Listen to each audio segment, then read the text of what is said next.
નાક કડવા માટે આવતા તો આવતા આવવાનો હતો, પણ એને જ્ઞાન કરાવી દીધું ગુરુએ કે ભાઈ આવા તો કહેજે તું તક્ષશિલ કર, પણ પરીક્ષિત ક્યાં કરડે? પરીક્ષિત કર, તને પરીક્ષિત કરવાનું કહે છે ને, પરીક્ષિત તું નક્કી કરાવે એવો ક્યાં છે પરીક્ષિત?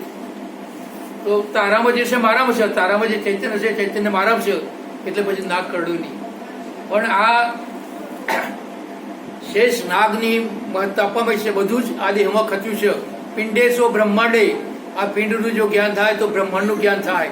બ્રહ્માંડમાં આકાશ તત્વ સબર ભરેલું છે, અને આકાશનો એક જ ગુણ છે, શબ્દ એ આકાશનો ગુણ છે, અને આકાશવાણી મારફતે શબ્દની આપલે થાય છે. સાહેબ વાયુમાં બે ગુણ છે, આકાશ વાયુ બે ટકરાયેલા અગ્નિ ઉત્પન્ન થયો, અગ્નિમાં 3 ગુણ છે, અને અગ્નિથી પાણી જેમ જેમ ઠર્યું પાણી થયું, પાણીમાં 4 ગુણ છે, અને 5 ગુણ પૃથ્વીમાં 5 ગુણ છે. 5 તત્વો પરિપૂર્ણ છે સાહેબ. અને કશું જન્મતું નથી, મળતું નથી. એક ખેતરમાં તમે બટાકા વાવો, 500 મણ બટાકા થશે, પણ ક્યાંય ખાડો નહીં થાય, બધું સરભર થઈ જશે. જેમાંથી આવે એમાં જાય, એમાં શબ્દ જાશે ઉપનાવાય સમાયા, શબ્દ અહીંથી ઉઠે અને પાછો મૂળ ઘરમાં સમય જાય તો ઝઘડો ના થાય. પણ શબ્દ જો એની સુરતા બીજા હોય વાયની, એ સમજણમાં ના લે તો ઝઘડા થાય. શું કીધું, મને કીધું, પોતા પર લે તો થાય. આખી ગીતા કીધી છે, પણ ગીતામાં કૃષ્ણએ શું કીધું?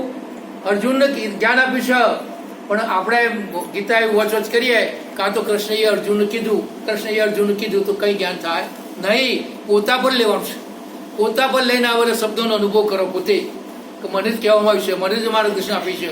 ગીતા રામાયણ બધું વાંચો તો પછી ખબર પડશે. અને ભાગવત તો સાર છે સાહેબ, ભાગવત તો સારનું સાર છે. પણ આ બધું રહસ્ય ખુલ્લું કરી દેવાય એવું નથી. કાકા તો તન મન ધન મસ્તક ઉપર એને માથા સાથે માલ છે, તો માથા સાથે શું માલ હશે? અને ગુરુ શું લીધું હશે? માથું કોઈને ઉતાર્યું નથી સાહેબ, છતાંય માથા ઉતરી ગયા છે. અહંકાર લઈ લીધું. આ હું કરું એ જે અહંકાર દરવાજો રોકીને ગોળશે.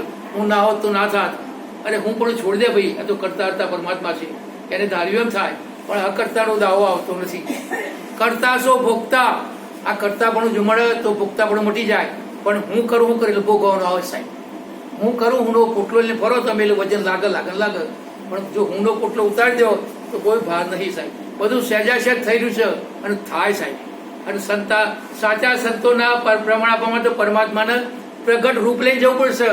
પરમાત્મા કે મારો ભક્ત ભીડે પડે તો મારે પોતાને દોડવું પડશે. અને બહુ ભક્તિ કરે તો ધનલક્ષ્મી હું બહુ આપું છું, એ ધનલક્ષ્મીમાં રચ્યો પચ્યો રહ, અને એમાંથી ઊંચો ના આવે મને ભૂલી જાય. ભગવાન સુખ આપે એટલા વર્ષા માટે આપે છે, એને ભૂલવા માટે આ મનુષ્ય ફેરામાં સાર્થક ના થાય, માયામાં લપટી જાય. એટલે ધનલક્ષ્મી આપ્યું, ભલે ધનલક્ષ્મી આપ્યું એ રાજા જનકને ધનલક્ષ્મીનો ઓછો ભાવ, ઓછી કમી હતી, છતાંય પ્રભુ ગુરુના શરણમાં જઈને આ જ્ઞાન યથાર્થ જાણી લીધું. જો સુધી જ્ઞાન ના થયું તો સુધી સભાઓ કરી, અને એની સભામાં ગાર્ગી આવી. ગાર્ગી નગ્ન સ્વરૂપે આવી હતી, છતાં બધાએ પ્રશ્ન કર્યા. પછી રાજા જનક પ્રશ્ન કર્યો, આપ કોણ છો? બસ ગાર્ગી 2 મિનિટમાં સમજી જાય. આ જો પ્રશ્ન કરે ને સાહેબ, 2 મિનિટમાં સમજી જાય. આપ કોણ છો રાજા જનક? તું હજુ ઇન્દ્રિય દ્રષ્ટિ છે, આજ તું આ દેહ જોઉં છું, આ શરીર જોઉં છું, તને આત્મજ્ઞાન થયું નથી. આત્મજ્ઞાન તો સભર ભરેલું છે, મને તો ઉપરનું અંબરનું ઓઢલું છે. એમ જ્યાં સુધી આ શરીર દેહ ભાવ હશે તો સુધી જ્ઞાન નહીં થાય સાહેબ. આ 5 વિષયો છે, શબ્દ સ્પર્શ રૂપ રંગ, આ 5 વિષયો છે. અને એ વિષયોમાંથી નીકળી જાય માણસ, જીતેન્દ્ર બની જાય, તો જ આ વસ્તુ ખબર પડશે. ગુસ્સો આવે એટલે બધું વિસ્મૃતિ થઈ જાય સાહેબ. ગુસ્સો બધું છેદન પડે. બાપજી કહેતા કે 100 મણ દૂધ હોય, પણ મોય લીંબુનો છોટો પડે તો બધું ફાટી જાય.